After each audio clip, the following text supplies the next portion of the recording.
to cause world havoc. Yeah.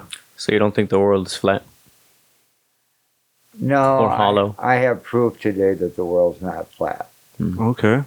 And it has to do with how the pyramid works. All right. Well, I've got two names. I've got a Swiss name and I've got an American name. I was born thinking I'm John Christian Saxer Jr., but I later found out I am Johannes Christian von Hohensax von Sax II Wow. of Switzerland, the royal entity of Switzerland. Okay. And my line goes back through the line of von Sax to a teenage boy named Ursa who fled assassination by the people that would put down every member of the Merovingian line. But he went from France single-handedly, got into Switzerland and started the von Sax line in Switzerland. So this line goes all the way back to supposedly Mary Magdalene and Jesus having a child, all the way back to the kings of Israel, and even as back as far as the pharaohs of Egypt. Damn. So how'd you find that out? Well, a buddy of mine named Oleg knew that I had discovered the Garden of Eden because he could see the rationale behind all this stuff, and he kind of said to me, well, you must be somebody famous. Why don't you look up your heritage just to see if you can find anything? And it was kind of like a puzzle. Every time I'd find something, I'd get closer and closer to the truth. That perhaps my family in Switzerland was even more royal than the English royalty. Wow. In fact, their last name is Sax Colbert Gotha, and my last name is von Sax. They get their royalty from the von Sax line because von Sax means from Isaac. So this line goes all the way back to Isaac, supposedly the son of Abraham. But I have a hunch that he wasn't the son of Abraham. I read between the lines in the Bible.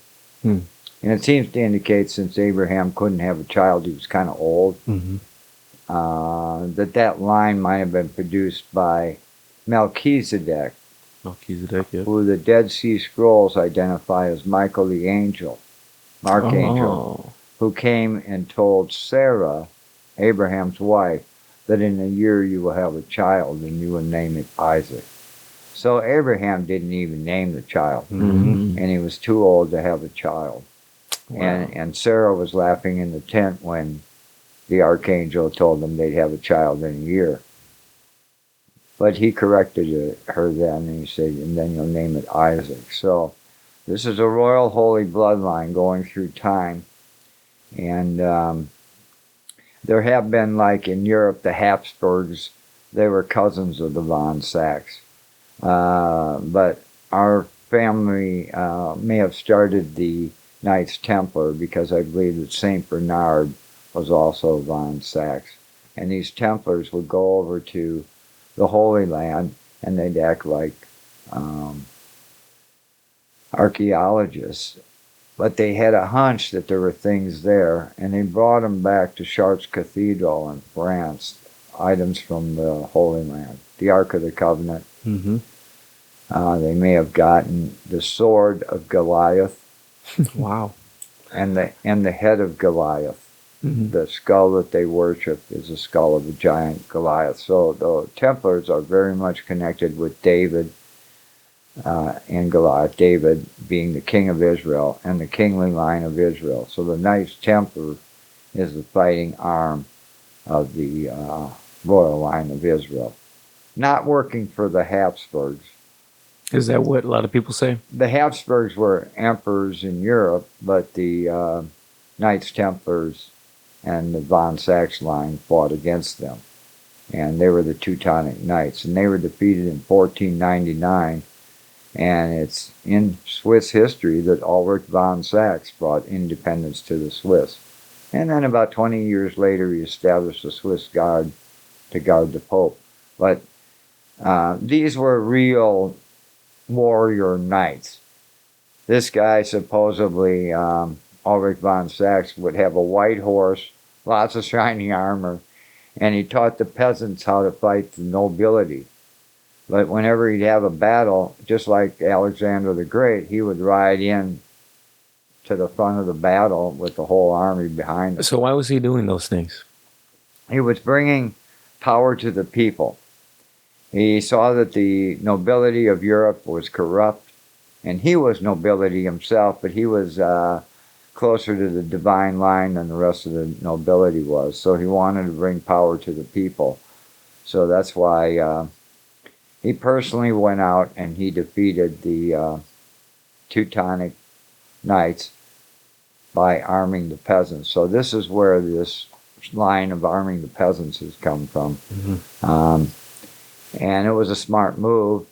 And basically what it was is they had longer sticks and halyards that would knock the knights off. And, the really long? Yeah. And with the sword tip or whatever? Yeah, and he told them how to plant the sword into the pole into the ground so that when they hit the thing, they're going to go backwards and not forwards. And, you're teaching a bunch of peasants that usually just gather wheat and food and stuff, and then you got to teach them how to stand. The courage is standing right there while the horse is coming right up to you. So you got to somehow give those people courage. And apparently he was a nobleman that talked the people into taking a piece of their own land and having it. And he thought that was the right way to live. In fact, the Swiss format was used here in America. One of the first colonies in America was Jamestown. What do you mean the Swiss format? Democracy. People get a right to vote, and they have a right to own their property. And it's called allodial property rights. So you have sovereignty over your property, and you can give it back to your grandchildren. Well, they eliminated that in America. In fact, the War of 1812 was all about allodial property rights and taxes on the property. And they're trying to hide the fact that in the Constitution, we were all sovereign Americans. We all have the right over our land that we bought, and they passed laws to limit that. So it's not quite the Constitution that we started out with. So you were doing research about your genealogy and you were finding all these things how, but what was the research exactly? Because this was back in the day. Nowadays you go on Ancestry.com and you use their databases basically with a search engine. Right. Well, I mean, I did actually use Ancestry.com to go back a few generations. But my sister went to Switzerland one time, and our cousin in Switzerland, I believe her name is Letty, she brought my sister to one of the castles, and they didn't speak the same language. She spoke German and my sister spoke English. But she explained to my sister that this was their castle. She was like showing that this belonged to them too, that this castle was as much hers as it was my sister's. Mm-hmm. And my sister wasn't quite figuring out what it was all about, but the castle was closed that day. It turns out Württemberg Castle, my family built in Switzerland. Württemberg is in the center of an ancient kingdom called Swabia. Swabia? Yeah, Swabia. And so there's a lot of German-speaking Swabians in Switzerland that would like to be back as Swabian. There's a lot of Swabians in southern Germany that would just as soon be back as Swabians. And so, although, I'm 72 years old, I don't know if I'm going back to Europe and taking over a country called Swabia. But if it happens, it happens. It looks like my castle. You could. If you need soldiers. We'll be Well, I was hoping I could take the Pope's soldiers away from him, the Swiss Guard, and help me out. But I That's don't know so if that'll interesting. happen. Because my family started the Swiss Guard, I would think that I could have some rights over who they're guarding. I might need more guards than the Pope. I don't know. And besides, the Pope's got a lot more money. I'd like my guards to voluntarily guard me. I don't know how they're going to make side money, but... So your sister was there at the castle and she was being told these wild things. Yes. They also used to have one of our castles called Masako in Switzerland that the Swiss tore down because an Italian general wanted to make it his fortification. But Masako was the mint for the gold coins of all the royalty in Europe. And so that castle and Württemberg are both claimable by the heir to the von Sachs line. And any castle that was ever lost in wartime, the statute of limitations doesn't hold because this is a family castle lost in war, and so they return family castles. So the only good thing Habsburg has done for my family was they retrieved one of their lost castles from Austria and helped me with setting the precedence for my family receiving our two castles back.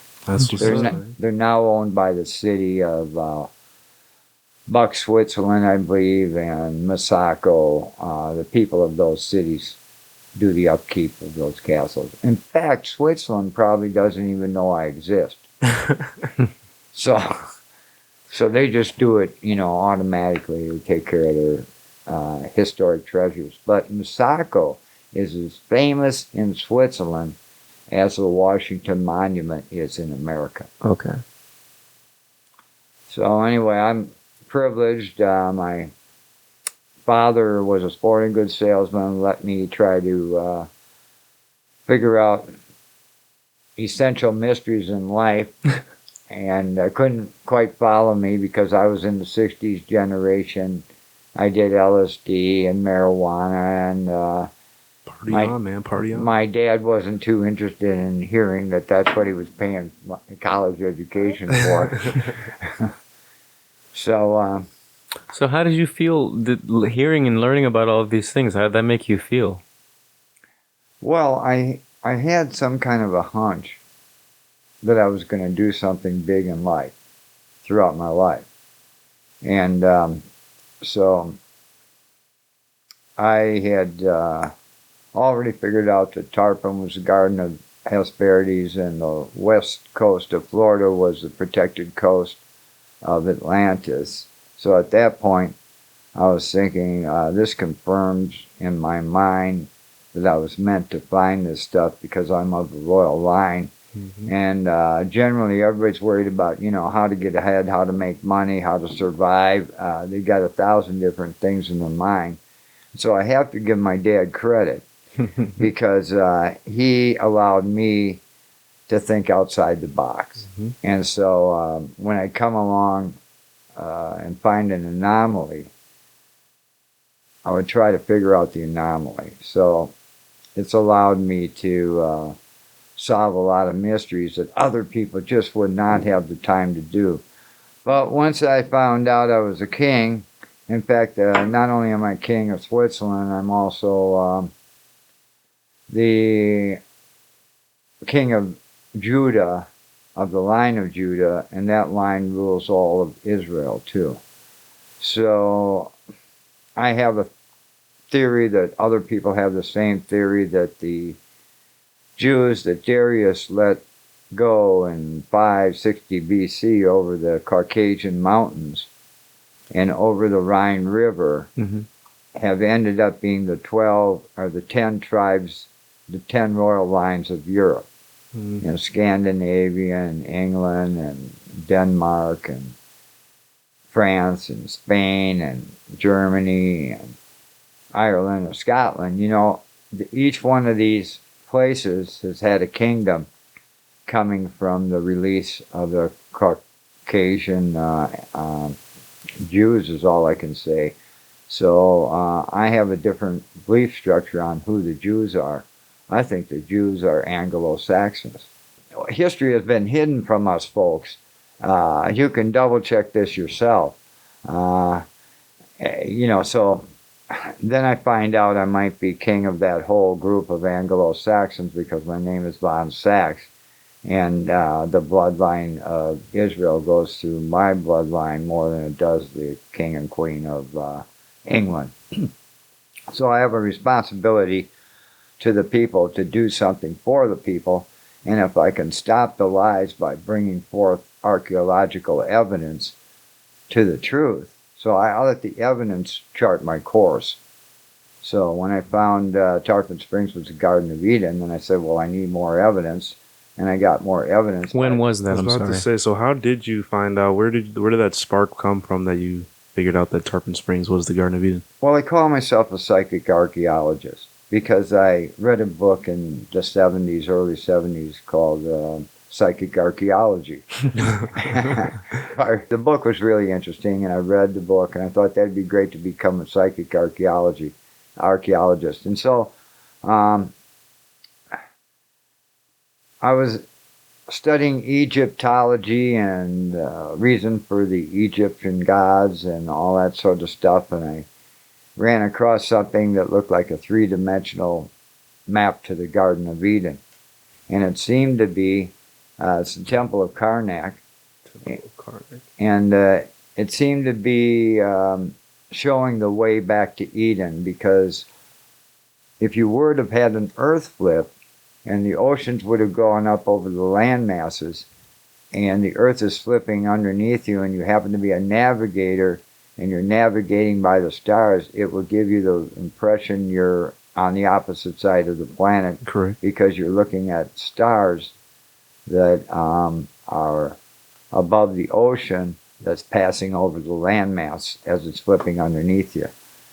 So, now I've lost my train of thought, but, the map is all about bringing us back to the Garden of Eden. So the Egyptians must have known it was back across the ocean because it points back to Tarpon Springs, the whole complex does. There's two big rocks in the front. Those are the Pillars of Hercules. Then there's like a stream that they have the next thing through. And the stream is like the river Styx, leading over to another continent, North America. Then there's some high pillars that are reminiscent of palm trees. And in the back chamber, there's a pool, which would be the spring of rejuvenating life in the Garden of Eden, which Ponce de Leon was searching for, which I seem to have found over in Tarpon Springs, Florida, because it's a underground river. And they say in Greek mythology, one of the first things Poseidon did with his group is dig an underground river. And the river was called Alpheus. And we get our alphabet. Alpheus means first river. How about Alephia? We got that area. Oh, Alephia. Alephia. It's pretty close in name. Yeah. Right. It's a spring. Uh-huh. So, I mean, yeah, that makes sense. And so, there could be a number of other springs just as good as the spring they found here, but apparently he did some work here, because not only is there an underground river at Tarpon Springs, but you can see the four figureheads of the Garden of Eden carved out. And according to ancient Greek mythology, Poseidon was 85 feet tall. So that's a big enough person to have carved out a river. I was going to get back here to this diagram, though. So there was a pool, and the only real mystical pool on the west side of Florida was where they throw the cross in every year for the Epiphany ceremony, and it's called Epiphany ceremony.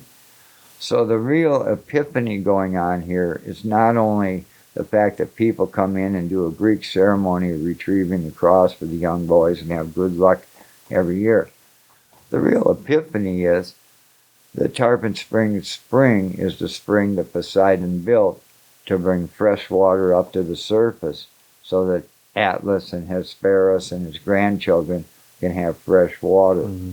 So it was designed by him in the Garden of Hesperides, so everything else has to match up.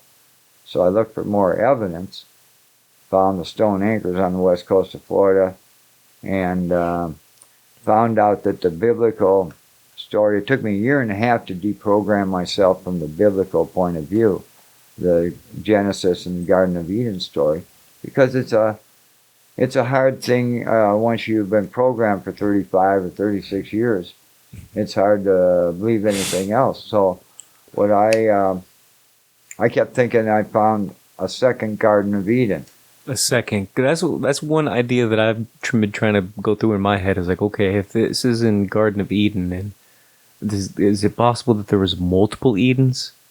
It is possible. I haven't been there. I'm only one guy. But, yeah. But I think because they have not found a Garden of Eden between the Tigris and Euphrates River, and because Dr. Marco Longo has stated that the Gulf of Mexico might have been the Fertile Crescent that they were talking about.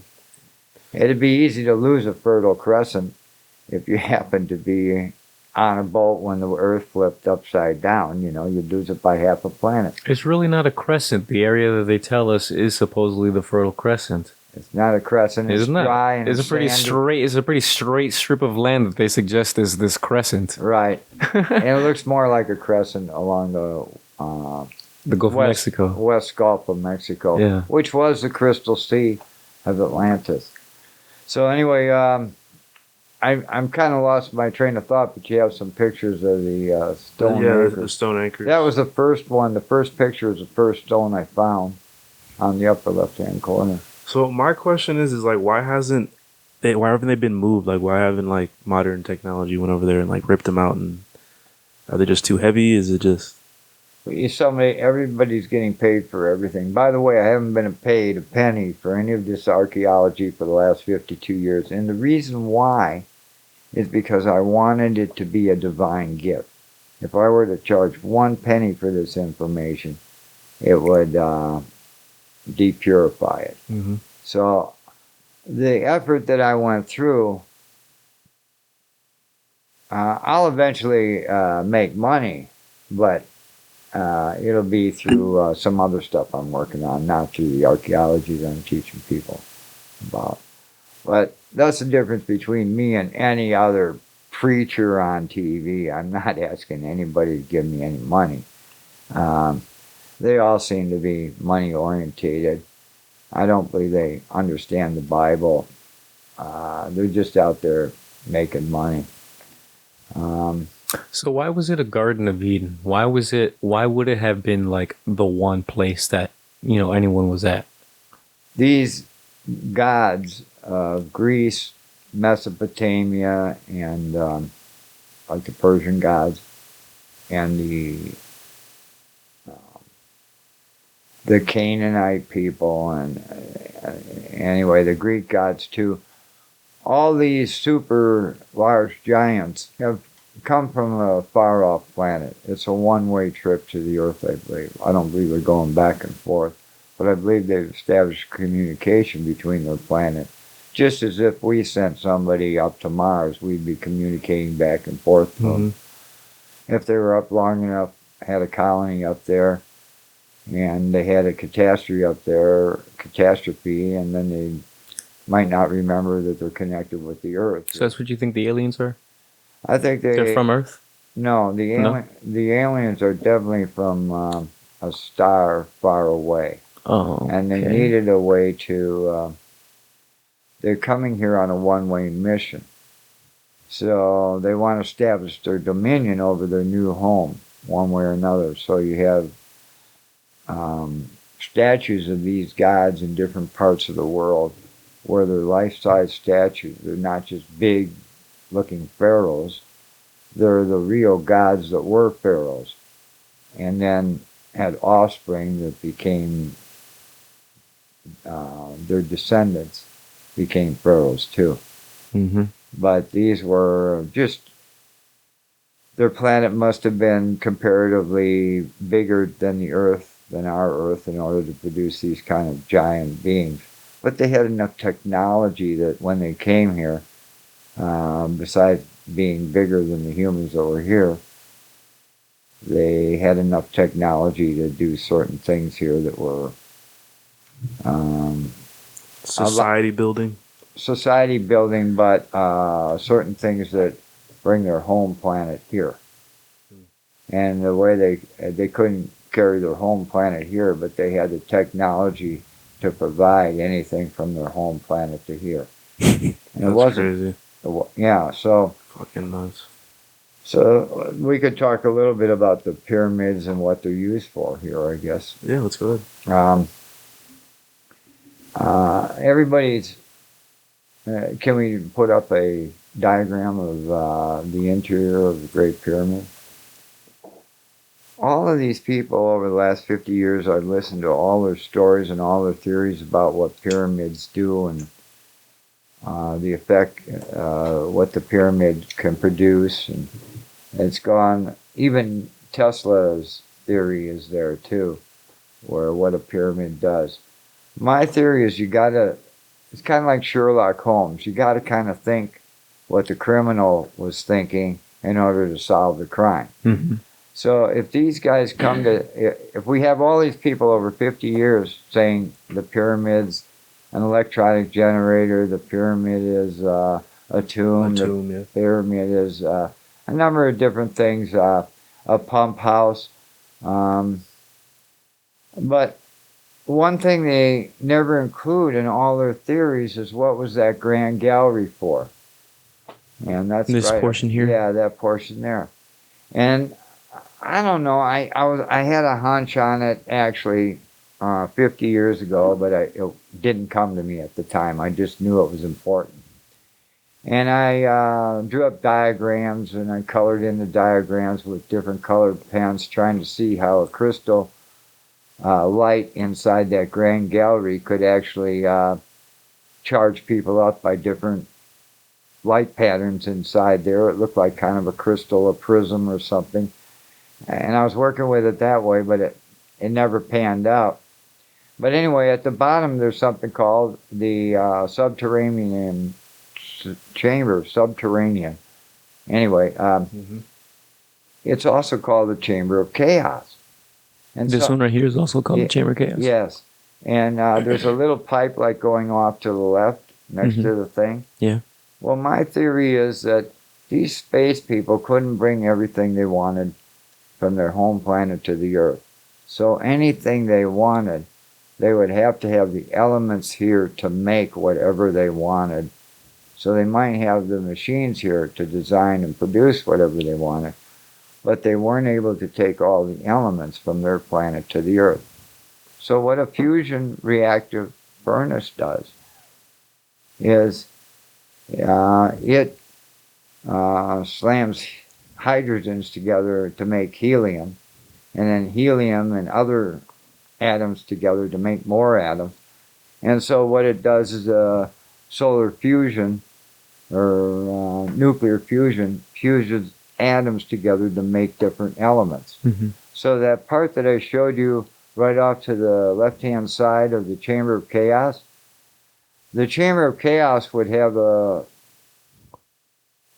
nuclear fusion bomb set off in the chamber down there.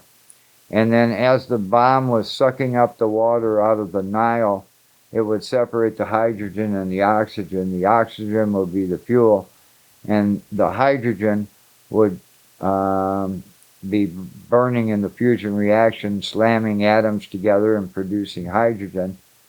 And that's the first thing it could produce. So this fusion furnace could be shooting out hydrogen right from the beginning. But as it starts to get into the heavier elements, it shoots it off to the left there in that little tube. And that builds up till the tube is full, and then they shut down the nuclear fusion reaction. So if you go up back to the Grand Gallery, there was a big couple, 3 stones in the Grand Gallery. And so I was fiddling with this idea over 50 years it takes. And it turns out that the Grand Gallery is a tuning mechanism to tune the fusion reaction. So the periodic table is established in the Grand Gallery by putting your stone, your heavy stone, that changes the vibration ratio of the whole pyramid, and it allows any element to be formed in the chamber. Crazy. That's interesting. That's definitely the most unique power generation pyramid explanation that I've heard. Previous ones of the underground tunnels is like some sort of aqua friction static creation that energy is harnessed, but you're saying that water is to go and cool the fusion reaction. It's to separate. It's actually not necessarily to cool it, but it feeds the reaction. Okay. So since the table of the Nile so far away from that right now, nobody could figure out, which was easy, that the bottom pipe going down from the Chamber of Chaos, it doesn't show it on this map, was to suck out water from the Nile to fuel the entire reaction. Also, in the Grand Gallery, the King's Chamber, the Ark of the Covenant measures, the width of the Ark outside of the Ark of the Covenant measures so that there's just 1/16 of an inch on either side of the Ark of the Covenant when it's placed inside the King's Coffer of the Great Pyramid. And nothing else has been found to fit in the King's Coffer. So it's my opinion with the name Pyramid or Fire in the Middle that we have. Let's break that down one more time. I'm sorry. Pyramid. Pyre meaning fire in the middle. In the middle. So the fire in the middle they're talking about, their whole religion is related to the sun god. So if they can have a little piece, a basketball-sized piece of sun in the very center of the Great Pyramid, that makes sense for the whole pyramid because you need very high tech to produce this thing in the first place. And the reason why the chamber has to be down there and the pyramid has to be above it, because when you're creating a fusion reaction, you're exploding out, but if it can't go out, it explodes back in on itself. And the reason why you needed such a big pyramid is because it's so powerful it would blow off the top. So not only does it control the reaction, it stabilizes it in such a way that it won't blow it out. And if you look around Egypt, there's a couple pyramids, I know of at least one, that the entire center of the pyramid is blown sky high, and they don't have an explanation for it. It's because they lit a fusion reaction in that thing, and it was probably thermonuclear at the time. Blew off the top. They didn't have enough weight on that reaction that they did. Damn. And you'll find out, if you study all these pyramids all over the world, that unlike the Great Pyramid with its tuning mechanism, each one of those pyramids that are set up all around the world are tuned to produce different elements and only that element. So that's why we have pyramids all over the world. That is...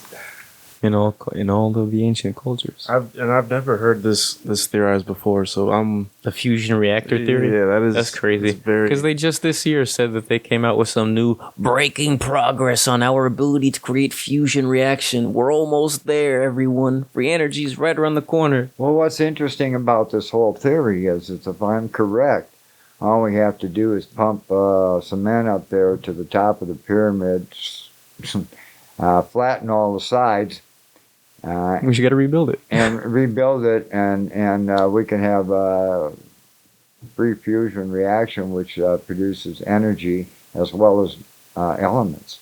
So you're getting energy off the pyramid and elements and something that big, a piece of the sun.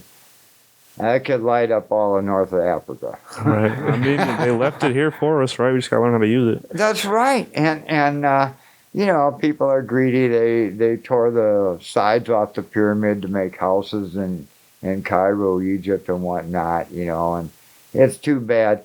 But I'm sure we can design some kind of cement that would smooth out the sides, and we get approximately the same vibration ratios that they had before. And if we gave it a try, we might be able to start a fusion reaction. And so we have to just figure out where the weights go inside of the Grand Gallery, which is the periodic table. I figured that the highest part would be the first element on the periodic table beyond hydrogen, which would be helium. So I thought that if you're tuning to helium, it would be right at the top or the tip of the pyramid, because that vibration would change the least.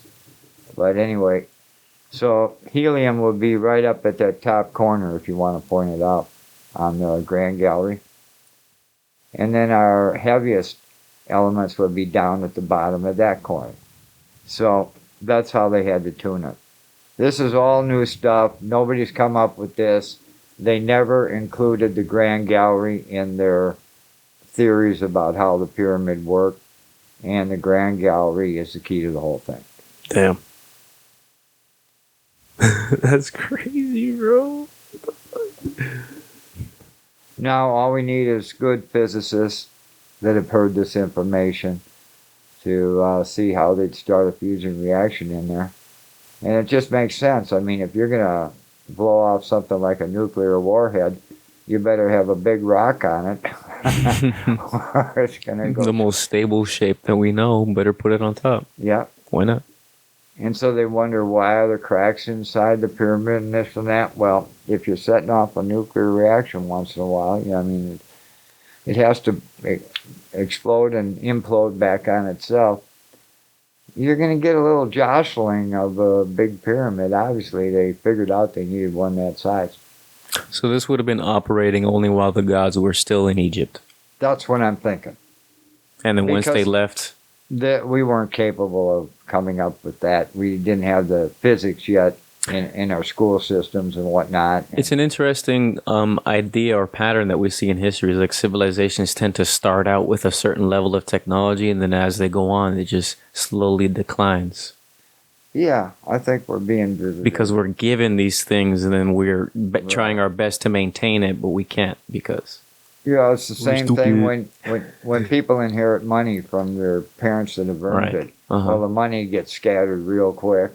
Like who are the Vanderbilts now? They don't know how to earn it. You know, right? And the same with us. The pharaohs were considered pharaohs, but they didn't know how to light the fire inside the pyramid. Mm-hmm. And they just weren't capable of it. So I also think we're visited by a set of aliens that are approximately our size too.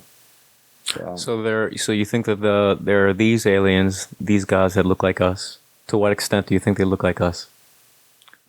I think they look very much like us. Otherwise we wouldn't carve the statues that look like them, right? You know, in the whole Bible, there's not one instance, as far as I can recall, where angels have wings.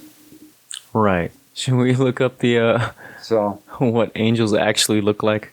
Well, according to their description. That thing's creepy looking. I think they don't have wings. They look like us, or approximately our size, or slightly bigger. Yeah, it's like an eyeball with wings and claws and stuff. Crazy stuff like that is if you go verbatim for what the descriptions are. So what they're really saying is these creatures fly. And they put wings on them just to let you know that they fly. And then the wings get, like the game Telephone, the wings get more dramatic and more dramatic. But if you look at the basic symbol of Ahura Mazda, the flying solar disk,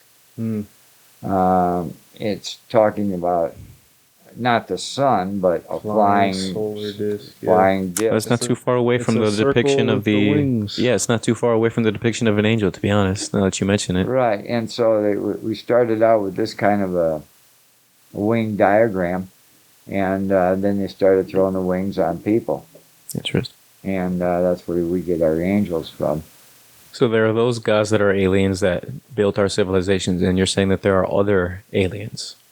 Yes, I think there's, it's a big universe. Yeah. And I think there could be all different kinds of aliens. In fact, my main point about us fighting each other is it's great we got all the guns and the military power that we have. Mm-hmm. But we got to turn them facing out towards the sky or towards the aliens. I want to know they're friendly before I let them romp wild on Earth. I want to have our every race and every religion helping each other, because we're just coming into a new world, a world where aliens will be present in our world. And this is such a beautiful place with all the resources here on Earth that this is like, Disneyland for the aliens. Yeah. They can come here with their high technology and watch be the our zoo. bosses. And just I would notice them. Wouldn't even see them. I would like us all to join together and be ready for their invasion, because because I think I figured out how time machines work. They go into the future.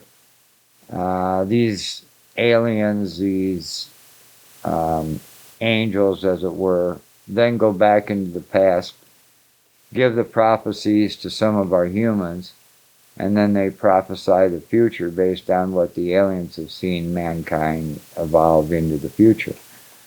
So, so far it's been pretty accurate. And I do think that there's a possibility a time machine can exist because... Science says yes. Because of The Simpsons showing President Trump coming down the stairway almost exactly the way he came down. Yep. You're right. You can make excuses for, he was running at that time, so that's why they put him. But that exact way that he came down the stairs? That's a little much. So Trump had a uncle, John Trump, I don't know, was one of the first people into Tesla's office after Tesla died.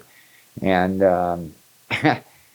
You're saying Nikola Tesla, when he died. Nikola Tesla had his stuff stolen from him, and one of Trump's uncles happened to be the first one on the scene. Wow. So if he got the notes on how to make a time machine, and Trump's using that time machine down at Mar-a-Lago with the Tesla coil on his roof. That's all you need, because that's all he needed was money to actualize his ideas, right? Well, the Trumps were rich. Damn, dude. And so I don't know what Trump's going to pull next, but we all might go into another parallel universe if we're not careful. That would be pretty cool, right? I don't know. I don't know if it would be or not, but if they have the ability to do it, they... And also there was another cartoon series that was always coming up with stuff that was... The Simpsons and the... I don't know. South Park Futurama. South Park was... Yeah, South Park. South Park was doing it too, and I'm thinking they gave information out to these producers. Somehow. They must, right? It was apparent that they did. Yeah. And in the movies too. And it proved that a time machine existed. For me it did. It proved, maybe for not the rest of you. But Sherlock Holmes, and this is how I solve all my archaeology, and I've done some police work too. I saw some murders. Whatever you take all the variables and you run it through the tests, and whatever's left over, no matter how unlikely or unsuitable, it must be the answer. Yeah.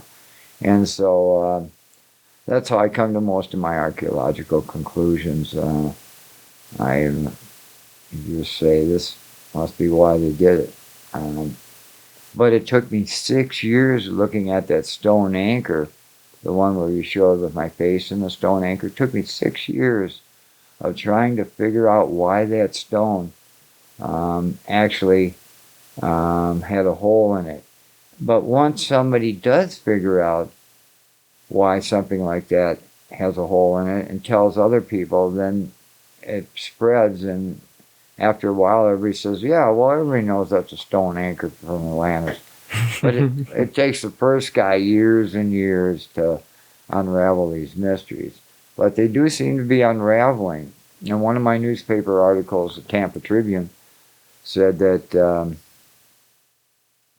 something rocks history, rocks archaeology. These rocks are rocking archaeology. Okay. It was a headline, and really, about finding these stone anchors indicate that we had to have giants at least 24 to 28, maybe 30 feet tall, just to lift these anchors and to set them over the side of these giant ships. And there's 250 to 275 stories throughout the world of how different crews had different ships and all survived the flood. And we have indigenous plants, animals, and people in different parts of the world. And that could be an indicator that a ark had landed in this part of the world after the flood, after the waters receded. And they had taken apart their ark and just left their half-stone circle in the back of the ark where they dismantled it and used the wood out of the ark for fencing and cabins and houses now that they're starting a new world. So it might have been not that Noah was the only one worried or warned about the flood, but it could have been the entire Atlantean nation knew that they were in trouble, but not the exact day. And so the ships that were on the water during the earth flip would have survived and let out their cargoes, and they may have had birds, a pool of fish, animals, and even different designed people on each one of those ships. Because according to Greek mythology, Poseidon was a geneticist. And if you add that to the fact that, I'm believing that they came from another planet and set up their dominion here. If they can get from another planet to here, they know a whole lot about genetics too. And so part of the story with Poseidon was that he came here with a whole 10,000 mermen and mermaids. But they found the earth suitable for walking on, not for swimming in. So he took the genetics of the top part of a mermaid and the bottom genetics of a walking creature and spliced them together to produce his first offspring here on Earth. Okay. So when I started out this entire archaeological venture by trying to see where the archaeology led me, I never thought I'd be claiming Poseidon as a god we should honor because of, I didn't know when I started out that the legends of him creating mankind may actually be true based on the archaeology is matching up with the ancient Greek myth. So it's Poseidon. It's the god of the land and the sea. It's the guy who saved Noah for the ark, right? It is a benevolent guy. Seems so. Yeah. So how does that get twisted into the story of the Kraken, the beast, the serpent, the deceiver? Well, I'm human. We're all human. I have fits of anger. If you're 85 feet tall and if you're having an anger fit, you're bound to hurt something. I'm not sure why they did what they did other than to say that they were almost immortal. They weren't immortal. They did die. But they were almost immortal compared to the rest of the beings around them. But how do we get to Zeus being the better dude? It's the guy in the sky with the white beard. He's the nice guy. I think he was trying to claim credit for what Poseidon did, because I think that Poseidon was, of Hades, Zeus, and Poseidon, I think Poseidon was the creator god, the most terraforming of all those. That's what we've heard, yeah. And so, and I believe he loved his offspring. And in fact, he'd be mad, if I can speak for Poseidon right now, he'd be mad at all the pollution on the earth. He'd be mad at all the animal killing. He'd be mad at anybody that wasn't a vegetarian. He loved all his animals. He created them for us, and we're abusing them, and we're misusing them, and we're abusing each other, and we're abusing our mates. This is a pretty nice world that we've had terraformed here. So it'd be a nice idea to appreciate it and appreciate each other. And to try to not just think of what's good for me each day, but can you help some kind of homeless person on the street or some little animal that needs a little help or care? It's not all about each of us as individuals. It's all of us as a community working together because we're all connected with God Almighty. And the animals and the people, we all go through the same kind of suffering and struggle to survive in life. And so if we were helping each other, rather than charging each other so much, for our labor and our assistance, it'd be a better world. So we got to give more. If we could just give 1 hour a day that you're not getting paid for, that you can help somebody else or something else, or rescue animals and save them, provide for them in your 1 hour of labor per day, whatever, give back to the world is what I suggest and what Poseidon would like. And you never really know what's happened to these giants from another planet. They could have been coming back here to inherit what their first group had already started. Mm-hmm. And so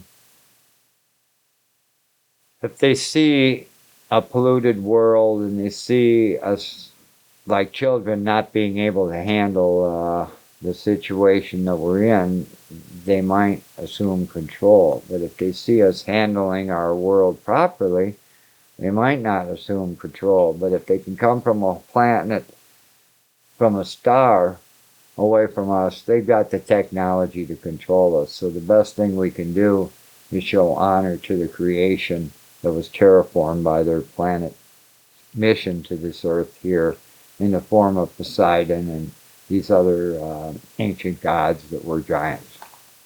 That's crazy. Absolutely mind-blowing. So wait, where does Enki and Enlil come in all this? Like, they're well, that would be Persian. Poseidon and Zeus. Yeah. Okay. That'd be the Persian version of them.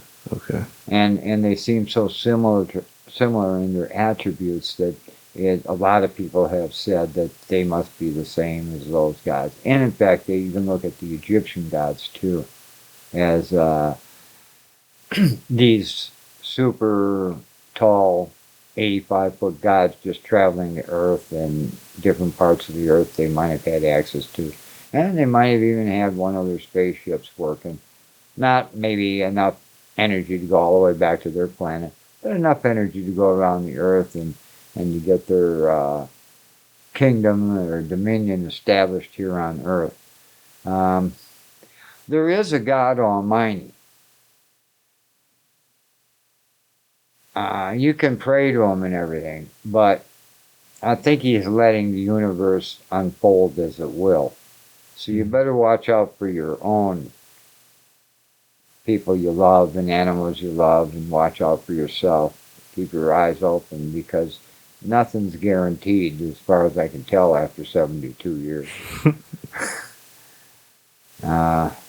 So you want to have when you die, you want to have a life that you're proud of and happy as you review your life as you die.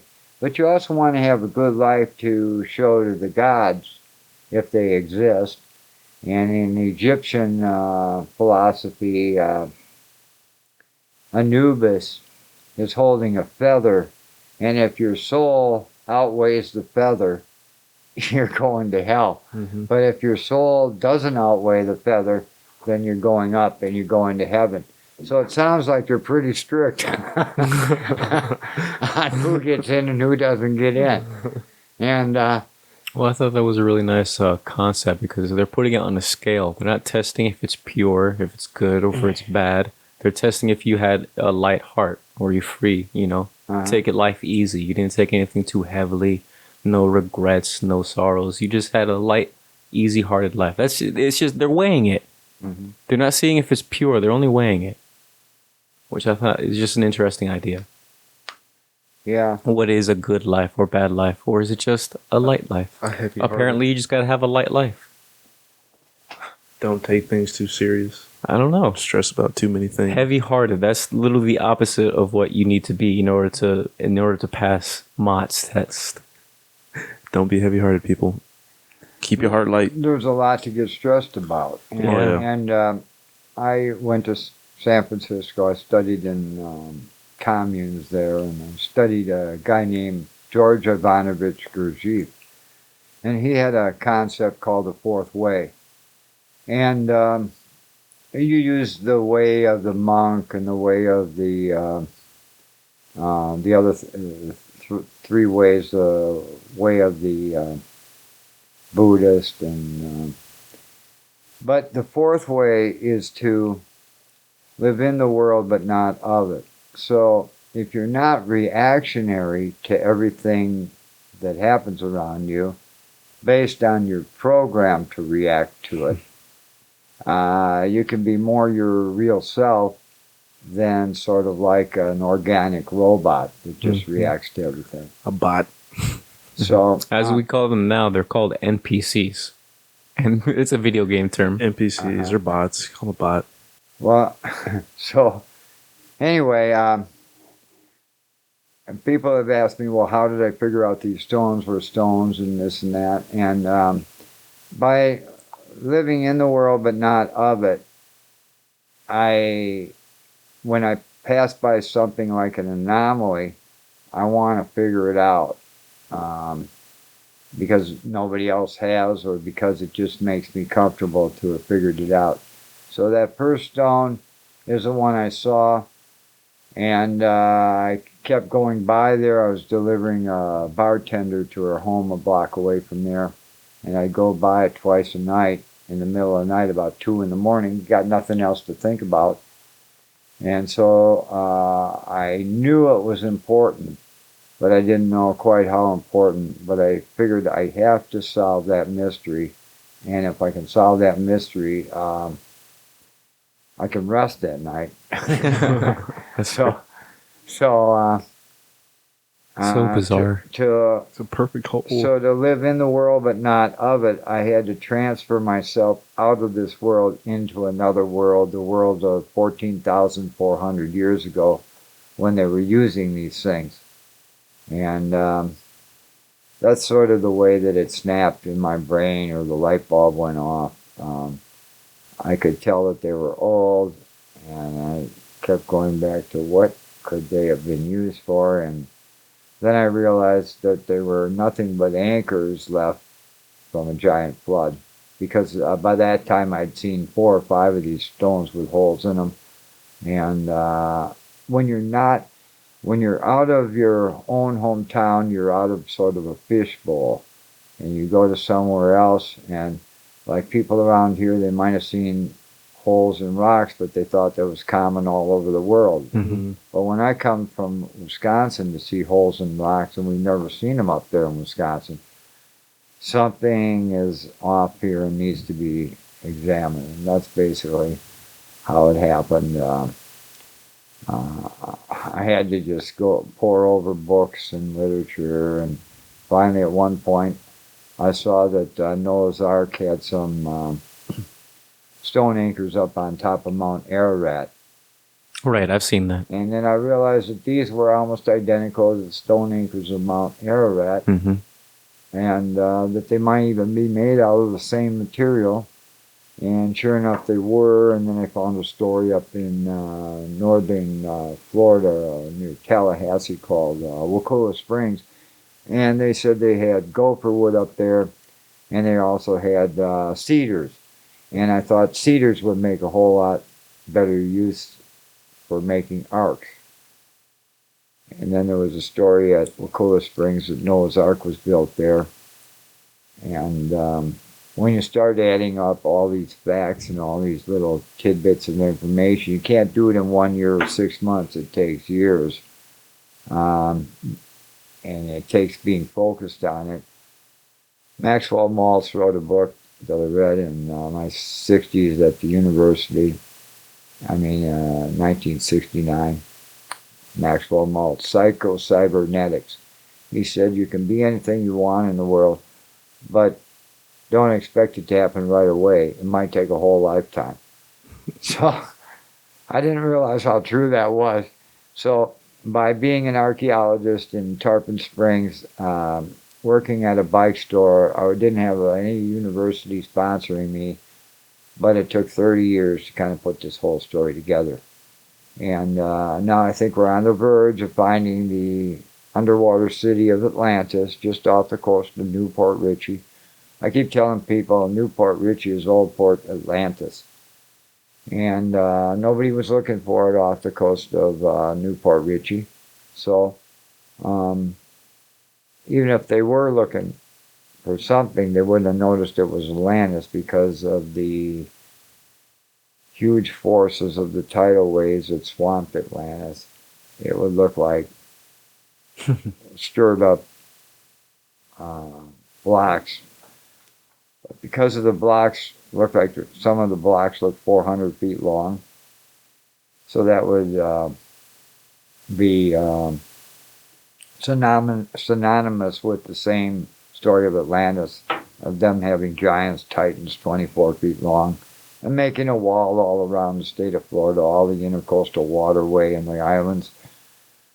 It goes for about 1,300 miles, and it's all the way to Alabama. It's mind-blowing. And so you don't have cranes back then. You have to have some kind of being or creature or something making those walls all the way around the state of Florida and up into Alabama. And you have, at Anclo Key, you have matching bricks that match the bricks at Bimini. Mm-hmm. And so it looks like the Bimini stone platform out there in Bimini was probably put there in place by these 24-foot giants too. So I don't know why science wants to hide the fact that we had giants here. Maybe they don't want kids waking up in the middle of the night with nightmares. I'm not sure why they're hiding the fact, but the Smithsonian, whenever a giant is brought to light, they bring it up to the Smithsonian and it disappears forever. So, speaking of giants, I saw this video recently on TikTok. This guy in Canada, there was he had on his cell phone a giant really walking on the top of a mountain. And then the next day he went and videotaped again. There was nothing there. The next day there was two helicopters on top of the mountain with some extraction cable, just long cables hanging off of it. And then the next day there's this black building on top of the mountain. And then the next day the building's gone. So he basically seems like he saw something up there and he's been posting it on social media. So he didn't post for a month, and then the government, I guess, came to him and he had to make some fake hey, I'm sorry, these videos were fake, blah blah blah blah blah. You should pull it up. It was actually pretty interesting. What do you think about Bigfoot? I had an encounter. You had an encounter? Okay, well, that's kind of our ending question is paranormal stuff and unexplainable stuff. So I was at my parents' house, probably around 24 years old. We're watching a TV show, and everybody's on the living room, on every chair in the living room. The climax was coming up to the show, but I heard a buzzing sound, a weird buzzing sound, and I'm thinking, what's that sound? What's that noise? And I defocused away from the TV set onto this buzzing sound, and I got up, and they go, well, the end's coming. My family's going, what are you doing? I go, I just got to go outside. Mm-hmm. So I went outside. The buzzing noise was louder outside. I'm going, what is that noise? It sounded like, you know what a cicada is? Mm-hmm. Like a bug that makes a buzz. This was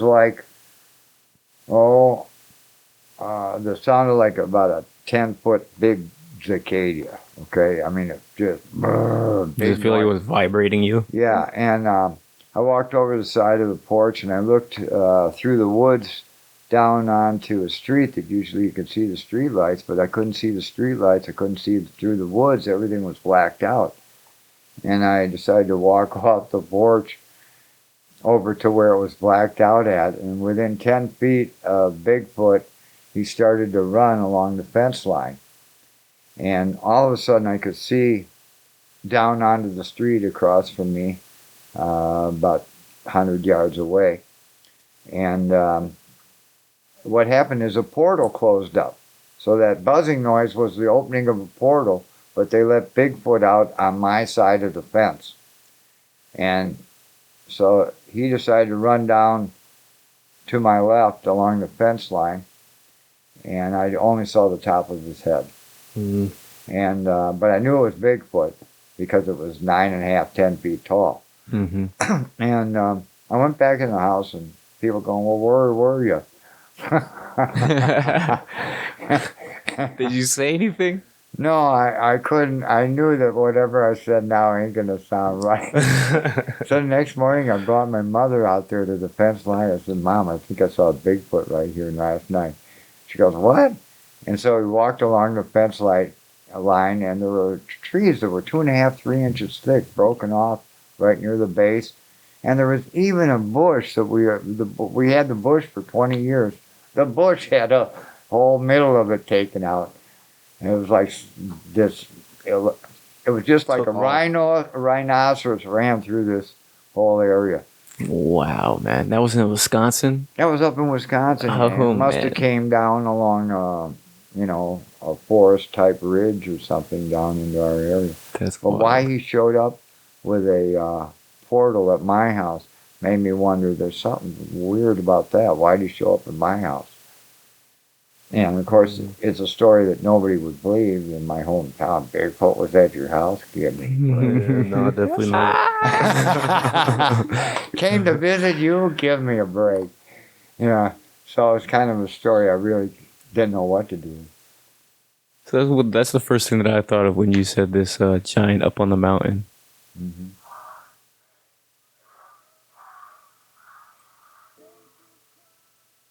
That looks like Bigfoot.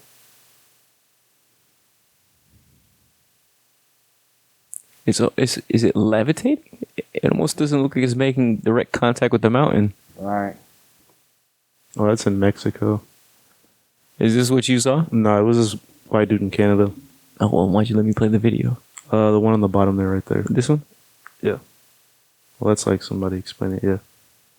You know how many times people have seen this exact, sight? Right. Just that. Oh, right there. Yeah, he looks pretty big going up that hill. Otherwise, you wouldn't be able to see a regular person from that distance. And then, if obviously this shows the other ones. Yeah, I've seen a few videos like that. It's like just walking up the mountain. Well, they had a giant in a Chinese video that looked about 20 feet tall walking. In China? Mm-hmm. And it was taken about 1905 or something like that. I've heard stories of Bigfoot moms snatching kids up and raising them, trying to raise them. Raising them? Yeah, trying to. No, they can't. They would die. They would die within a few days of trying to be raised in that whatever way they live. Yeah, they're not used to that kind of. Well, they would just take them just because they would hear the Bob crying at night. Right, and there's Native American tales, legends about the weeping woman that does that.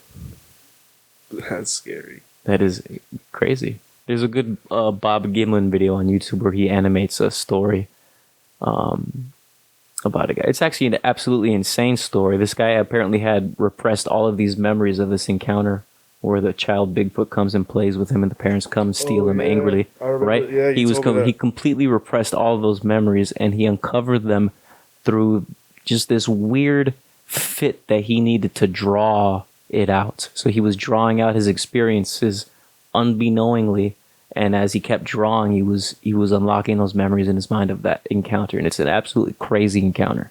Like a kid Bigfoot would come and hang out with him and play with him when he was a kid, and then his I guess the Bigfoot's parents found out and had a stand up in the back, the dad had a gun and the dad Bigfoot was there. It was a crazy story. Wish they would have had a video. This was back in the 60s, right?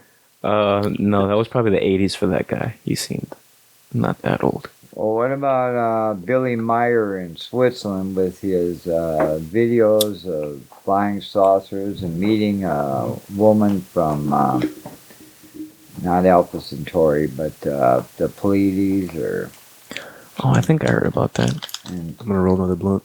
Billy Meyer was... that's not even his real name, but that's what everybody knows him as. And he's in Switzerland, and in the Alps, and some of the flying saucers look funky, like he made them himself. But there's videos that he has shot that make it look like there's no possible way that's anything but a UFO. I think that's problematic. A lot of these people that are actually seeing real things, I mean, we're all human, right? The attraction of trying to fake it also is always going to be there. So, these people compromise themselves also in that pursuit. I'm sure plenty of people that, causes a problem in the community, if you will, or us just looking and trying to believe and understand, it's a bit gaslighting. If you took a vote of people who have studied Billy Meyer, I bet you'd get 51% think it's real and 49% thinks it's bullshit. Because that's what every vote is. They're always like 49 to 51%. It's not just how votes become. That's just how it goes. Because the people don't know what they're voting for because they don't study the issue enough. And if they studied the issue, it wouldn't be 49 to 51%. It would. That's how our elections always end up. Yeah. So, anyway, I studied him. I think he did have contact with somebody. That's how it looks to me. So, besides the Bigfoot encounter when you were 24 in Wisconsin, anything else ever happened to you? Yeah, I had an alien UFO have a contact with me. I've seen one once. Just a light in the distance dashing away kind of thing. I'm glad you asked about it. See, I think the Bigfoot came through the portal to take a look at me. I really think it was planned because I was traveling home on Highway 70 from San Francisco to Wisconsin. And I was 20 miles past Kansas towards Wisconsin. And I looked in my rearview mirror, and above the skyline of Kansas, I could see that out of my rearview mirror. There looked like a UFO over the whole skyline of Kansas. And my depth perception, I thought, was off because that's either got to be a lot closer or a really big UFO. Right. Right. And so I'm thinking that as I tell my two hitchhikers, hey, I think I see a UFO. So I looked in my rearview mirror again, and I saw that it had jumped in space, almost like jumped in time. It was, about a third the distance away from me now. It had jumped 10 miles in about 4 seconds, 3 seconds. Yeah, crazy. And so it must have been huge. Yeah, so then I said to my two hitchhikers, I know I see a UFO, and they're in a panel van that they can't see out my side of the car at all. They're struggling to see. And I look again, and it's almost overhead, and I said, I got to pull over and stop. And so I pulled over, I stopped, I looked right above me. The whole UFO had stopped right above me. It was 2 miles up and 2 miles wide. And it had nothing but, it looked like little teeny Christmas tree lights on the bottom. The whole bottom was covered with Christmas tree lights. It was the most beautiful. You seen the Steven Spielberg movie? Yeah. Yeah, it looked like that. No, it was tiny Christmas tree lights. Tiny. So it had like 1 billion or whatever Christmas tree lights. Right. And they were all emanating powerful light. And UFO says to me, we're the Star of Bethlehem.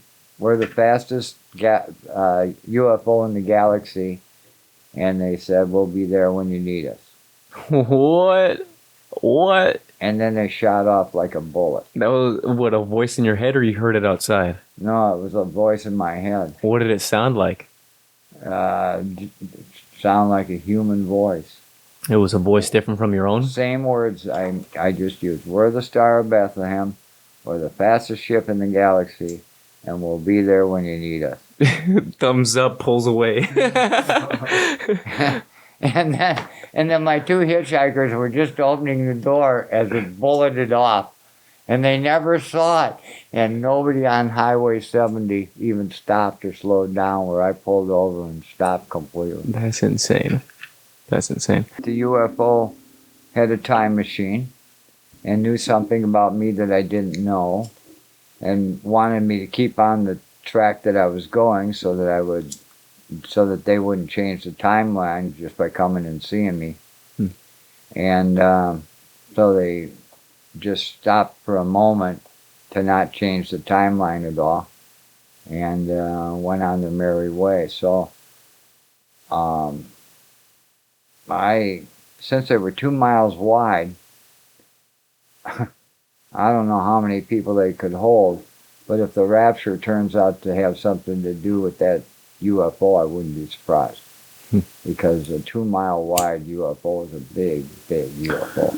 So, I mean, who are they? What do you think that UFO was? Was in that UFO? I think they were called Nordics. They are the Nordics? Nordics, the same ones that Billy Meyer contacted. The Nordics? Nordics. They look, they're white. They're white skinned, blue eyed, blonde haired, Adonis type aliens. Their men and the women are supposed to be prettier than humans. 6 feet tall. Tall people. The women are like 6 feet tall. The men are like 7.5 feet tall. And they wear they wear pretty nice UFO uniforms. they're snappy dressers. So, yeah. So what makes you think that UFO was occupied by Nordics?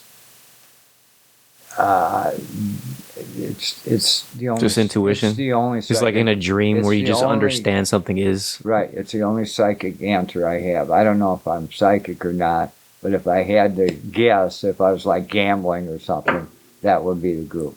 Because why would they bother with us unless they looked like us and designed us? Mm-hmm. There's something to the fact that we might be, all of humanity might have been, designed by these people, and so is that what you think? We might be their offspring, right? Is that what you think the Poseidon and the ancient gods are? They're the Nordics, or are they separate, different? I think they're a different group of gods, and I haven't been able to figure out the whole thing yet. I think someday with these AI things, like that movie Megan came out, and and these AI. Beings will probably be able to figure out how everything fits together.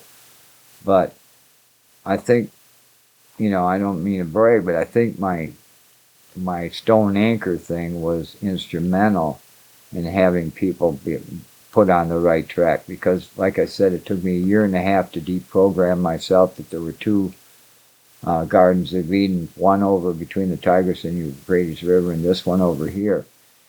Once I deprogrammed myself into figuring out the truth, there was one Garden of Eden right here for sure, and this is the source for the rest of our stories. What about Finland? How does Finland play in this?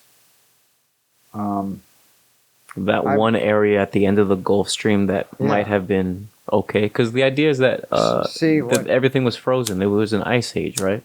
Isn't that one of the ideas of what Atlantis means, is all land ice, according to the Finnish word?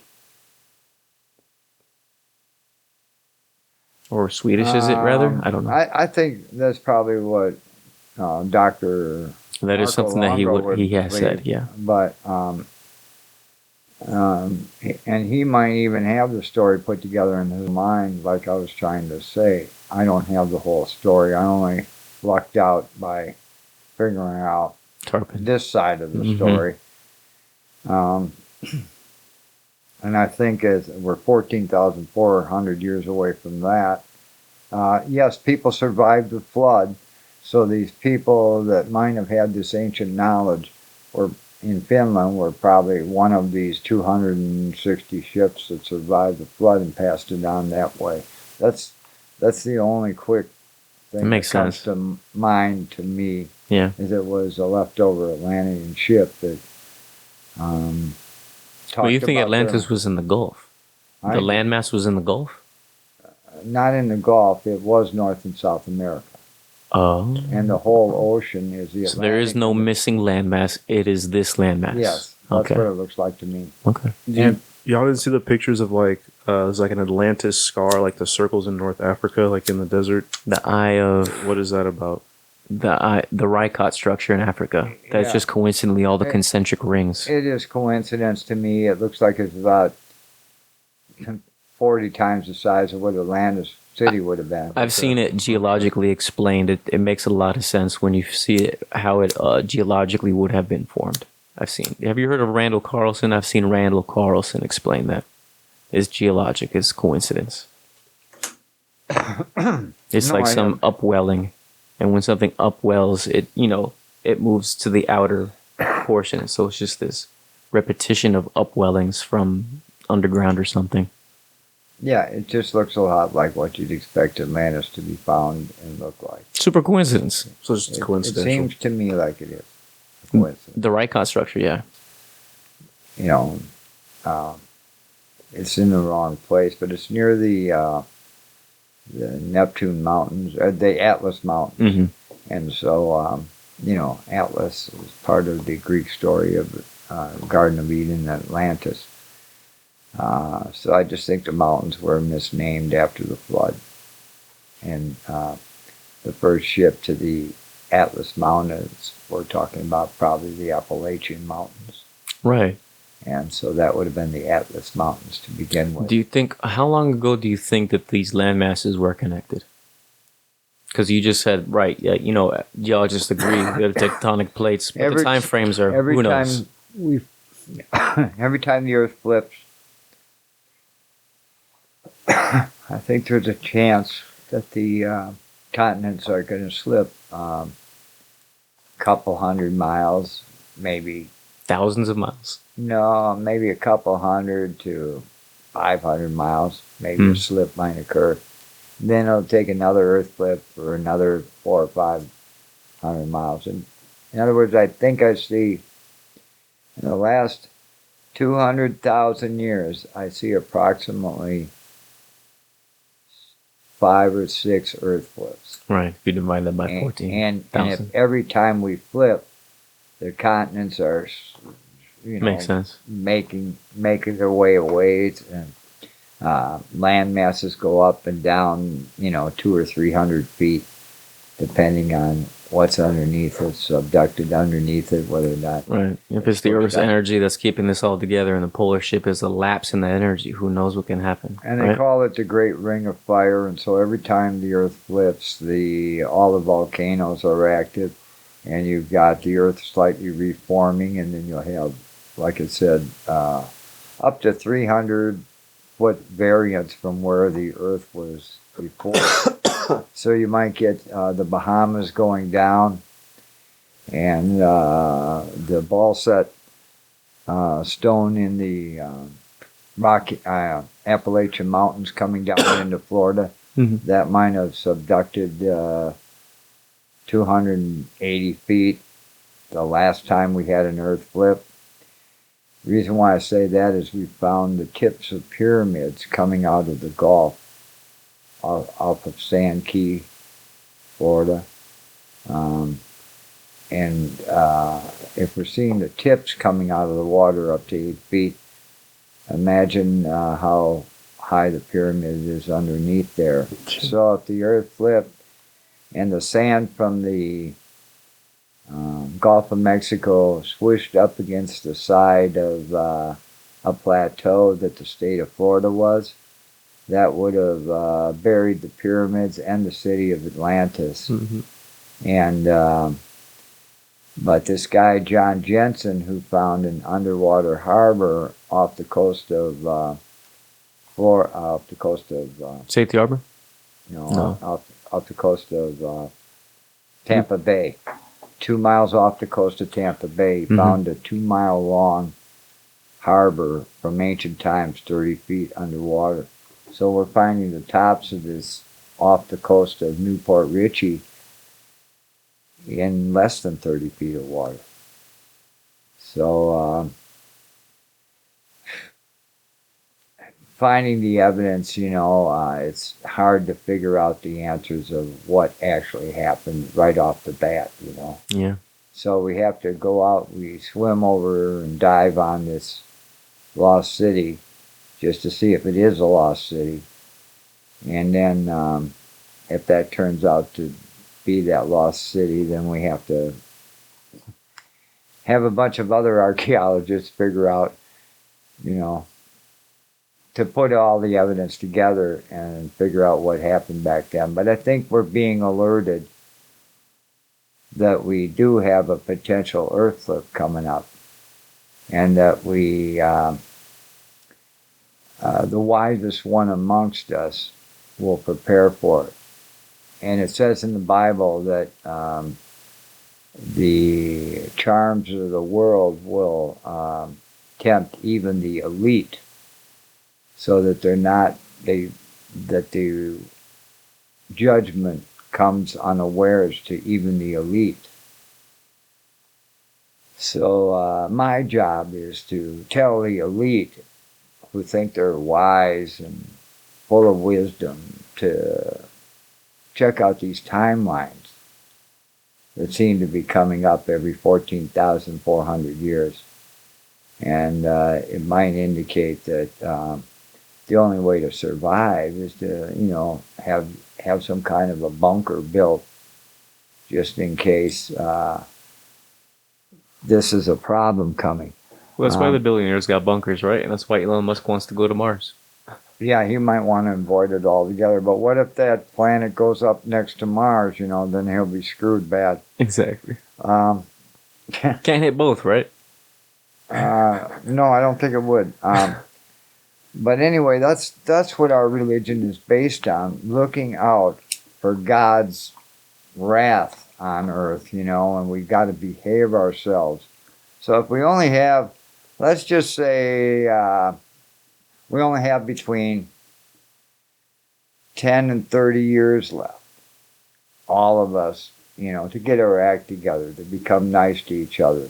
Now, if God Almighty rules the universe, if God Almighty actually rules the universe, and we all behave ourselves for the next 10 to 20 years or 30 years, maybe those planets will miss us this time. But ancient history from an Egyptian text tells us that we've tried to chain up the dog star, but we were ineffectual in doing that, and we apologized to the people of the future, which means that these aliens tried to redirect the course of this planet Nibiru, which in Egypt, they called it the dog star? They called it Anubis, the dog star. Anubis. And I thought the dog star was Sirius. Yeah, Anubis is like a dog-headed god, and is representative of the star too. Okay. But Sirius, yeah, that's a dog-headed star. I don't know. Anyway, they told us they couldn't chain up. The main point is these ancient beings have passed down a message that they were ineffectual of chaining up the dog star. Right. And that might mean that they're coming, that the dog star will have an effect on us this time, which is an ominous warning, any way you look at it. So, I don't know if, there's any way to, I don't think we should all panic and run out and buy bricks and build a shelter, a bunker. But if you do have an extra few $1 million and you don't know what to do with it, you might do that. But if you're just trying to make a living and get by every day, I don't think you should worry about bunkers and all that stuff. What do you think is happening in Antarctica? They're out of your price range. What do you think is happening in Antarctica? Well, I think we're sitting in outer space. The Earth can flip. The Earth doesn't have to flip 180 degrees. It can flip 30 degrees. So if it were to flip 30 degrees, Antarctica would have been a place where humans and stuff could have been. On this next flip or the previous flip? Not necessarily any one of these complete flips. It could have been a slight adjustment, like 10 or 12 degrees, and that would have changed the atmosphere in Antarctica. That's crazy. Maybe when it flips that 180 degrees, it overflips by 10 or 20 degrees. So when they go and they say that they found evidence of, in ancient times Antarctica could have been green, that's not explained. That could potentially not be explained by climate, but by rather our Antarctica literally being in a different place, in a warmer spot on the equator, maybe. I'm sure that's what happened. That's 100% crazy. Sure. Yeah, and if you look at the magnetics coming out of the volcanoes, and you see that the Earth's magnetism has shifted a number of different times, and they record a scary amount of Earth flips. So I don't know if I don't have the accurate records in my head, but just a few Earth flips doesn't make any sense. The volcano is literally constantly flipping as far back as we can see. Yeah. So it seems like the constant struggle of humanity is keeping this thing going in spite of those flips. We might have been born on an unlucky planet that flips every 14,400 years, and each civilization gets up and running to a point where they can just about get going, and then it flips again, and everybody starts over as the and we make up new gods and we start worshiping new religions. Oh, these people that came and helped us build, they tell us about where they used to live. It was heaven. They describe it as heaven. That's kind of what I think is like, the disaster happens and then it's the elites or the gods of that old civilization, Poseidon or Zeus or whoever. They survived because, us poor people, we're not going to survive. Just like you're saying, it's the billionaires building bunkers. They'll survive and then they'll come to the who? Who do they come to rebuild, right? It's the Native Americans, or it's the Amazonians, or the tribes in Africa, and they'll come and tell them what they happened, their perspective, and they'll have absolutely no idea how to interpret it, right?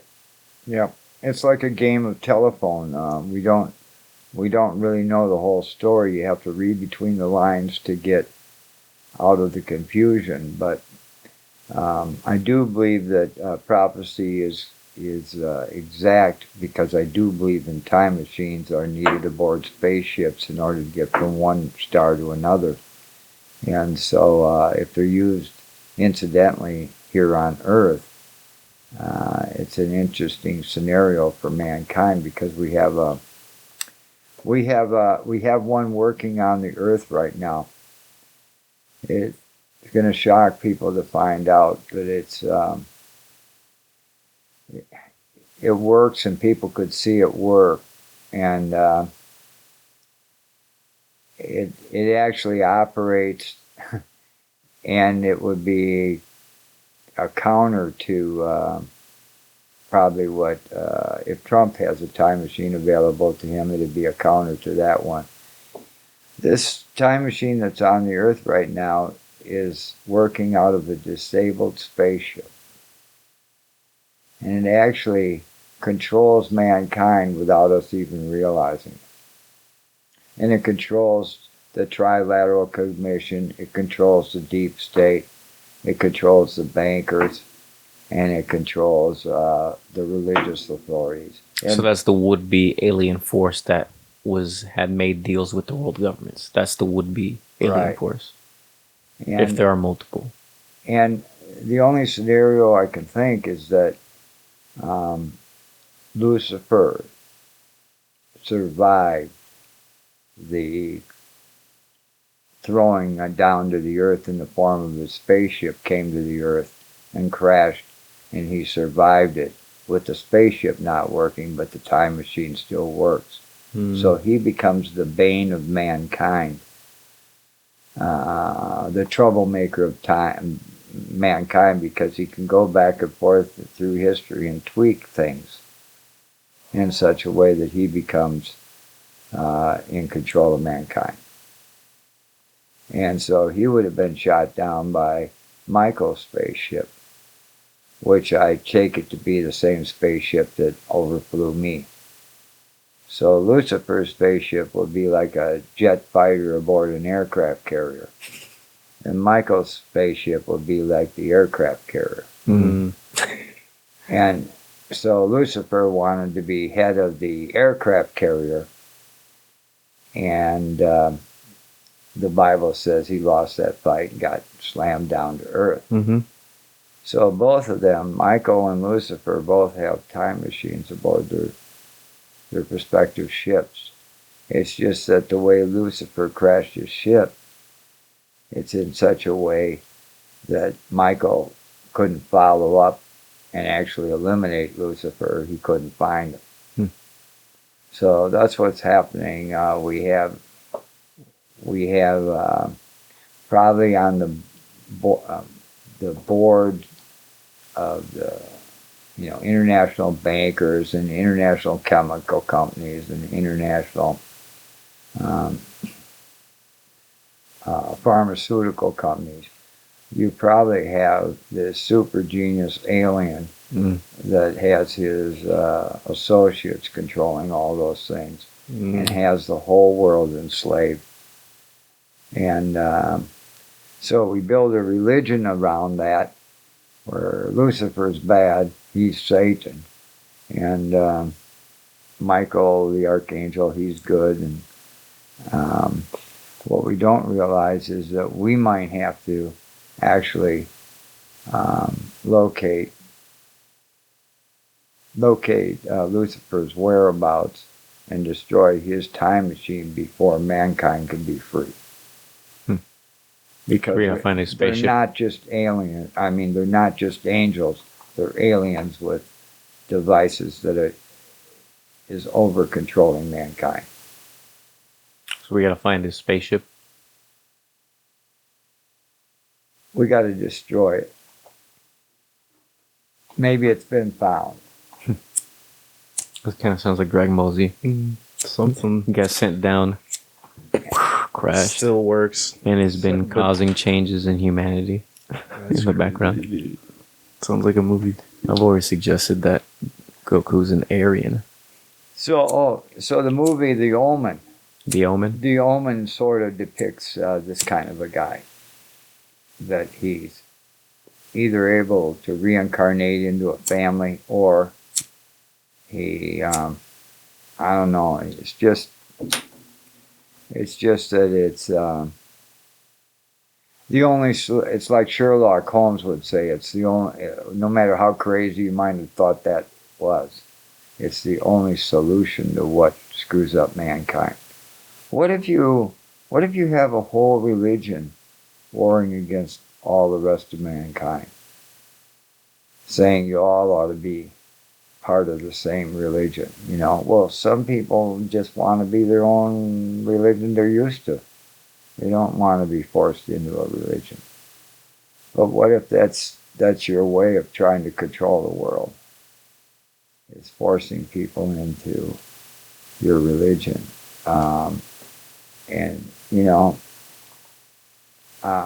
There's definitely one way to do it.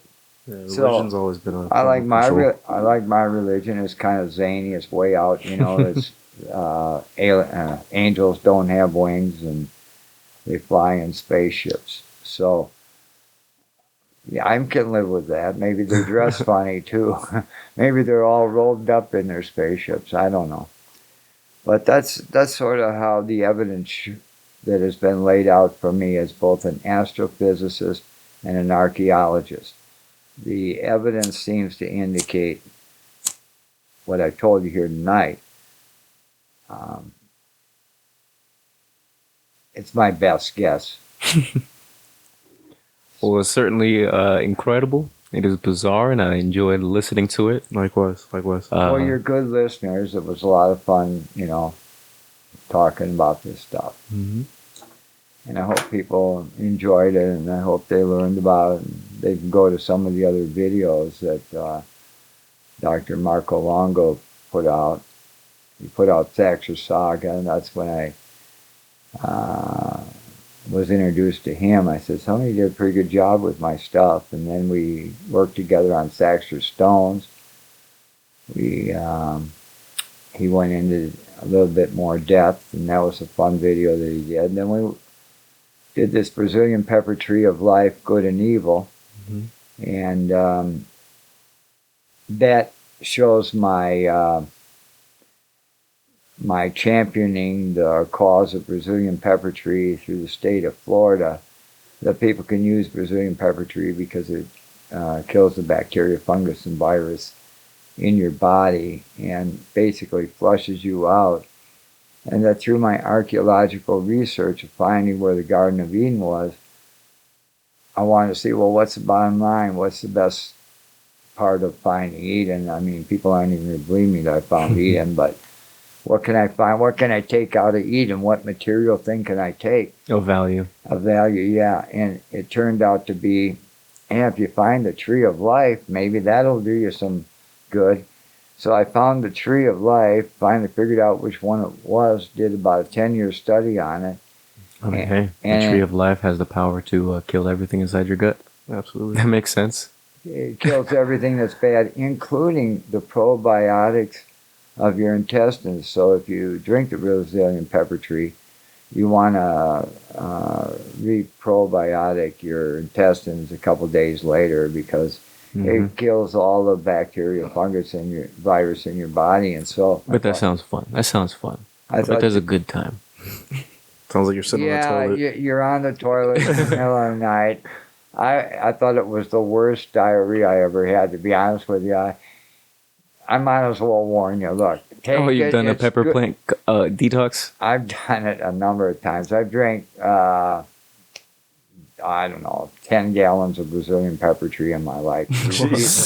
It never killed me. It won't kill you. Maybe 1 in 10,000 people might be allergic to it. You got to test. Anyway, so you just like take a handful of dried Brazilian pepper tree leaves. If you live in Florida, you can find these Brazilian pepper trees almost anywhere. So I was trying to create a movement so that the synagogues, the mosques, and the temples and the churches could send their poor homeless people out, harvest the Brazilian pepper tree leaves and berries, and bring them back to their home base, the church, the mosque, the synagogue, the Boy Scout group, whoever, and send them out to their associates around the country, because if it can cure leukemia and cure leprosy and even COVID-19 and 100 different things outside and inside the body that this Brazilian pepper tree cures, it would pull the rug out of Big Pharma. I wonder if Dr. Sebi knew about that. I'm sure he did. You think? I'm sure he did. I don't know. Dr. Sebi is some counter culture doctor. Holistic doctor. Right. Famous one, very famous. Well, Died. He got killed. He probably knew about it then if he got killed. In fact, claimed to have cured people of cancer and this and that, and Diet, purely diet. all by food. He did what? By food? Cancer, cure people of terminal illnesses and cancer and stuff by nothing but just food changes. A guy like that they'd want to kill. Yeah. And of course, all you executives at the BIS and international bankers and pharmacists, companies, if you're out there, I know you want to kill me too. Protect. But I'm 72 and I'm getting the word out about you, and I'll probably, I'm going to be fine. You send your assassins. Oh, Lord. I need some excitement. But anyway, this stuff, the Brazilian pepper tree is the answer. In fact, in Revelations 21 verse 3, I think it said, the leaves of the tree of life are for the healing of the nations. And it also says in Revelations 22 verse 1 or so, it talks about a God living and dwelling amongst us. And it also talks about the spring of life. In the same 4 last chapters of the Bible, it basically depicts Christ or an angel coming back and showing people where the whole project started, which would be Spring Bayou in Tarpon Springs. They're showing off the tree of life, the spring of life. And how is this possible? It's only done with, I'll tell you how I did it. I'd have all sorts of projects in my life. I had a pyramid bed, and a friend of mine ripped me off for $80,000. And Wow. and if I shrug my shoulders and go forward, I go forward to the next project and don't worry about the last project that failed. So I had a mental attitude. I said, what would Jesus do in this situation? So I had 20 or 30 failures in my life, and each time I'd say, oh, well, I had a pyramid waterbed store. I had a regular waterbed store. I had a video production company. Just crystal, Austrian crystals. I was selling those things. I was selling magic monocles in Santa Monica, rainbow flow wands. I was a magician at a Renaissance fair and selling magic wands way before Harry Potter came out. So I've been like mystical and trying to find out, well, what's the one thing I can do to help mankind? And of course, I'd like everybody to order the plans of my pyramid bed when I finally put it up on the internet. But the one thing you can do is use this Brazilian pepper tree, because I believe that it has something to do with the formula for the elixir of life that the ancient people lived for a long time, because they were using Brazilian pepper tree with honey, much like we use tea or coffee in the morning. And that was killing the bacteria, the fungus, and the virus in your body. You don't have to quit tea or coffee, but you should add the Brazilian pepper tree tea to your diet, and definitely just strain it out into a cup. You can crush the berry juice, but leave the seeds out of the drink.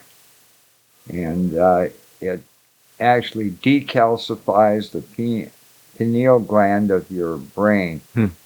And it's the only thing that I know offhand that does that. Somebody else out there, if you can, in the comments, if you know something else that decalcifies the pineal gland, let us know. But if it does that, it's bringing you back to that consciousness where you were awesome reality around you, like a 2 or 3 year old kid. And you could almost see auras around people, and you feel the aliveness of the world around you. And so when you drink the Brazilian pepper tree, you might get kind of intoxicated for a few hours, and then nothing, and then a couple hours later you'll have to hit the bathroom. But you're getting rid of all the bad stuff in you. You'll be losing weight, and you'll be starting a new life. And so I think that what Jesus was using and John the Baptist was using for purification, I think they were using some form of the Brazilian pepper tree over there in Israel. Because after the flood, it spread all over the world, off the shores of Florida where it was designed by Poseidon. And it went everywhere, and we have Brazilian pepper tree growing inside the tropics around this tropic level all over the world. So even in Israel they had it. And all the witch doctors along the Nile, they could have fancy outfits and paint jobs on their face and dancing around with rattles and tambourines and dancing. But when it comes down to it, all these witch doctors along the Amazon River, not the Nile, they give the Brazilian pepper tree tea as a cure for everything. And they can't get to a pharmacy, but they have to cure their people. So this is what they use. So it's tried and true, tested. And it's like free energy for the people that had Tesla put away for trying to get free energy to the world, the oil people and those people. This is the same kind of thing, only in the medical world. Free medicine. Yeah, it's free medicine because there's 900,000 tons in Florida. There's 100,000 tons in California. Damn. It just grows everywhere. There's 4.5 million tons of it worldwide, and all you need to cure yourself of almost anything It's a couple ounces of dried leaves and berries. And it makes 10 or 12 cups. And you drink 3 or 4 cups with yourself and your friends. And all of a sudden you'll be a little bit more psychic with each other because you'll have your pineal gland decalcified, and you'll be more in touch with the universe around you. Sounds like a crazy experience. Let's do it. And monks and Tibetan Buddhists, they take 20 years to do this. And if they only knew that the Brazilian pepper tree could do it right away, I'm sure they'd be drinking it too. Mm-hmm. So I just want people to, collect it up, use the people who are unemployed, employ them by cutting the Brazilian pepper tree up in bales and shipping them out to all over the world. It's the only way to take back the world for ourselves. Absolutely. That's it, everyone. Get some Brazilian pepper plant. Mr. John Saxer, if you want to go ahead and let them know who you are. Thanks for coming by, all that good stuff. It's funny you said doctor. I've been calling and harassing the chancellor of the University of Wisconsin. Tell him, look, I don't want an honorary doctorate degree. I want a real doctorate degree. All these other guys are, using my information without giving me credit. Yeah. I found Atlantis was in North and South America because of the rocks I found. I found the Garden of Eden, which is more than anybody else did. I want a doctorate degree. So it's funny you mentioned doctor. It just felt right, though, honestly. It just felt right. But anyway, hopefully by the time you folks see this, I'll get my doctorate from the chancellor. In fact, I want you all to call the chancellor of the University of Wisconsin. And after you see my videos, especially Saxer Stones, or any of them, let them know that I should get a doctorate. And that'd be payback for all the work I did for everybody. Hell yeah. That's it, everyone. Have a All good right, night. folks. Thanks for watching. Take it easy.